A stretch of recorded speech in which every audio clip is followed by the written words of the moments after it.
Президент Садыр Жапаров бүгүн 13 февралда жамааттык коопсуздук келишим уюмунун башкы катчысы Имангали Тасмагамедовду кабыл алды. Аймактык коопсуздукту жана туруктуулукту камсыз кылуу, ошондой эле уюмдун алкагындагы өзара аракеттенүү маселелери боюнча кеңирип пикир алмашуу болду. Мамлекет башчысы жамааттык коопсуздук келишим уюмунун жамааттык коопсуздук кеңешинин күзгү 2024-жылкы сессиясынын чечимдерин ишке ашыруу жана Кыргыз Республикасынын төрагалык учурунда ЖККнун ишмердүүлүгүнүн артыкчылыктуу багыттарын жүзөгө ашыруу боюнча иш-чаралар планы тааныштырылды. Бул контекстте президент Кыргыз Республикасынын 2025-жылга төрагалык кылуу учурунда белгиленген артыкчылыктары жамааттык коопсуздук тутумун анын бардык базалык элементтеринде саясий ишмердүүлүктү координациялоо, аскердик кызматташууда, трансулуттук чакырыктарга жана коркунучтарга каршы турууда өркүндөтүүгө оң таасирин тийгизерине ишенимин билдирди. Жамааттык коопсуздук келишим уюмунун башкы катчысы Имангали Тасмагамедов өз кезинде Кыргызстандын жетекчилигине уюмдун алкагындагы активдүү позициясы үчүн ыраазычылык билдирип, алдыга коюлган демилгелер жамааттык коопсуздукту чыңдоого жана жамааттык коопсуздук келишим уюмуна мүчө мамлекеттердин өзара аракеттенүүсүнүн натыйжалуулугун арттырууга өбөлгө болоруна ишеним билдирди. Жолугушуунун соңунда тараптар ЖККнун алкагында кызматташууну мындан ары да бекемдөөгө даярдыктарын билдиришип, аймактагы туруктуулукту камсыз кылууда биргелешкен аракеттердин маанилүүлүгүн белгилешти.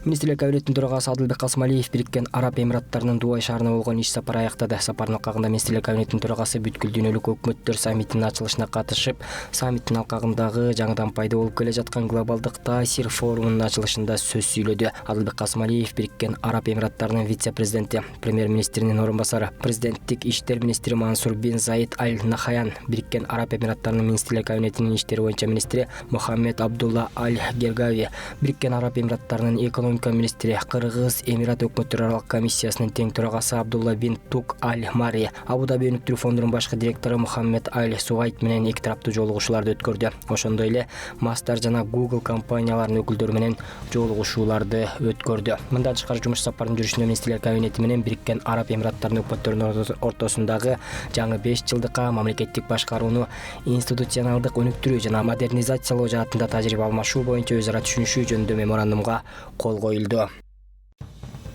Конституциялык сот мэриянын Ататүрк паркынын жерлерин кайтара алуу чечимин мыйзамдуу деп тапты. Мэриядан билдиришкендей, Конституциялык соттун чечими менен Бишкек мэриясы тарабынан жергиликтүү мамлекеттик администрация жана жергиликтүү өз алынча башкаруу органдары жөнүндө мыйзамынын 44-беренесинин 3-бөлүгүнө таянуу менен кабыл алынган токтом баш мыйзамга каршы келбейт жана мыйзамдуу деп табылды. Сот өз чечиминде жергиликтүү өз алынча башкаруу органдарына натыйжалуу башкаруу үчүн жетиштүү ыйгарым укуктар, анын ичинде өз актыларын жокко чыгаруу укугу бар экенин баса белгиледи.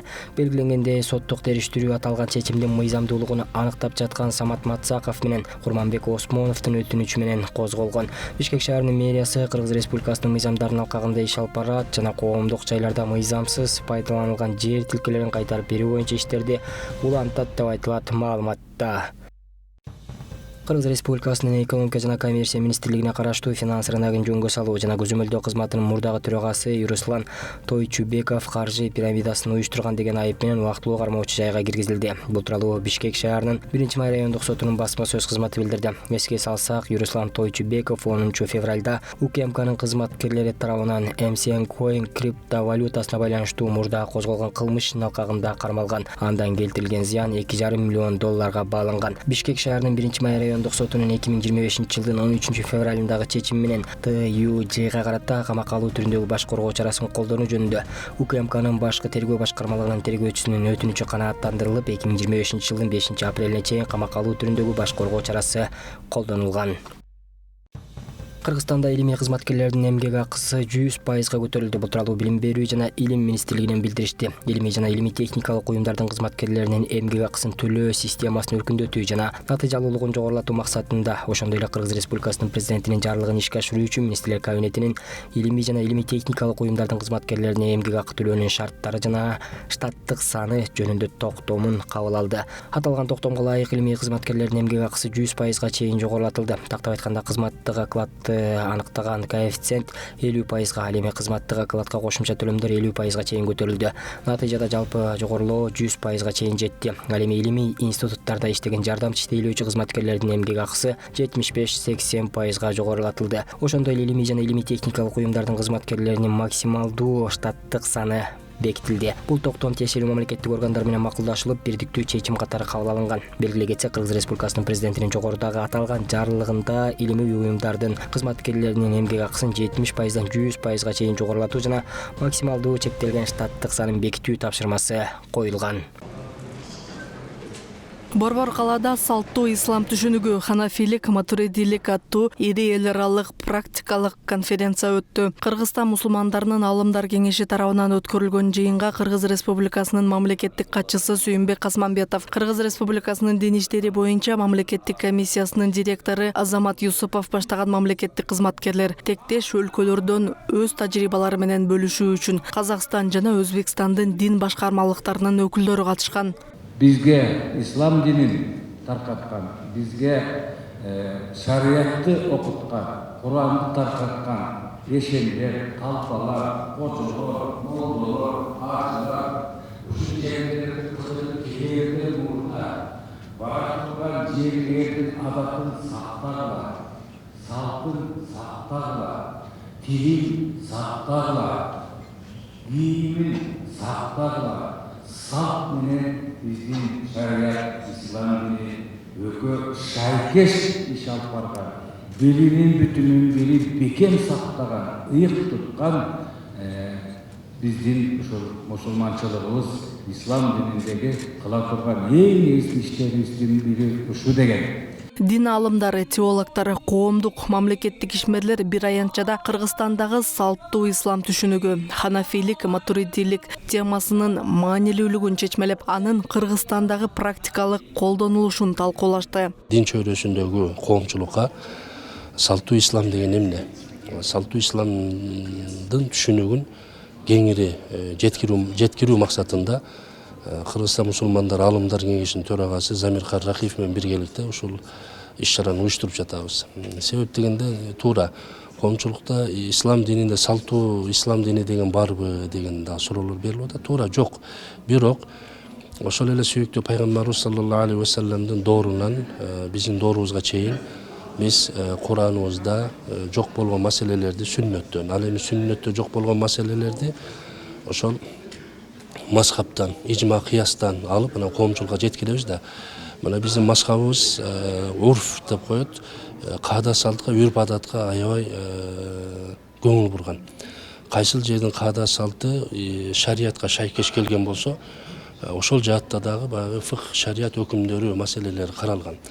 Мына ушул биздин ата бабаларыбыз Борбор Азиядагы дин тутунган, динге кызмат кылып келген, керек болсо кыйын кезендерде, Кудай жок деген заманда дагы ушу Ханафи мазхабында бирдиктүү, эч кандай бөлүнүү, жарылуу болбостон динди тутунуп келген да.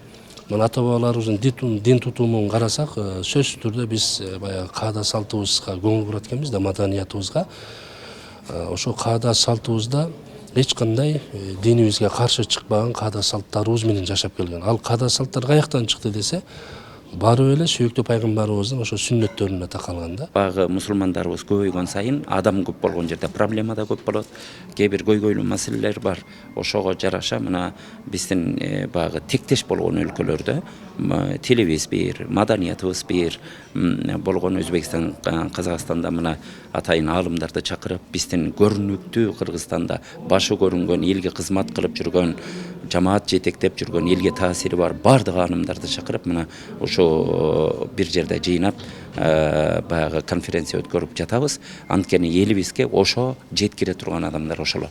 Ушул жерде бир пикирлерибизди орток пикирге келип, ханафийлик, матуридилик баягы акыйдабызды түздөп туруп, анан элибизге ушул нерсени жакшынакай жайылтуу эң негизги максатыбыз. Кыргызстанда ислам диндин негизги багыты катары белгилүү. Ал көбүнчө ханафийлик мазхабы жана матуридилик акыйдасы боюнча сакталып келет. Конференция, она рабочая, можно сказать. Конференция, она очень кстати, к месту, очень актуальна по разъяснению, по более глубокому научному такому подходу. Что такое салту ислам?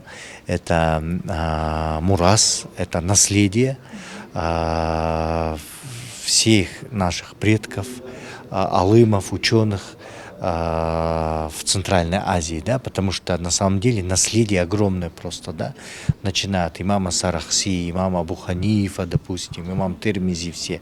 То есть это все полностью историческое, сложившееся наследие, которое передано от устазов к устазу, от устазов к устазу, от наших предков, дошедшие сегодня до нас самих, да, вот. И разъяснение по тому, что наш вот ханафитский мазхаб, да, наше определение, понимание вероучения по имаму Матуриди, сегодня идет такое вот разъяснение очень важно. Бул эки түшүнүк адамдын диний жана коомдук турмушуна түздөн түз таасир этет. Ошондой эле коомдогу тынчтыкты, биримдикти жана диндин негизги принциптерин сактоого жардам берет. Негизинен бул ханафилик, матуридилик жөнүндө биздин элибизде мындай жөнөкөй тил менен кыргыз тилинде тегерек столдор, конференцияларды уюштуруу менен ушул өздөрүнүн максатын, диндеги ордун үйрөтүү үчүн биз ушундай тегерек столдорду уюштуруп жатабыз. Ал менен биргеликте ошол айымдардан, ошол тармактагы сабак берген мугалимдер бар, диний жамааттагы ошолорго окутуу. Атайын ошарык мусулмандар казияты тарабынан окутуулар жүрүп атат, 3 күндүк болуп туруп, 3 күндүк как семинар катарында уюштурулуп атат. Аларга биринчи жетекчилерине үйрөтүп, андан кийин алар өзүнүн кол астындагы кыздарга, студенттерге жеткирет деген максатта. Зарема Дженалиева, Гүлчорок Казымкулов, Азия ТВ, Бишкек.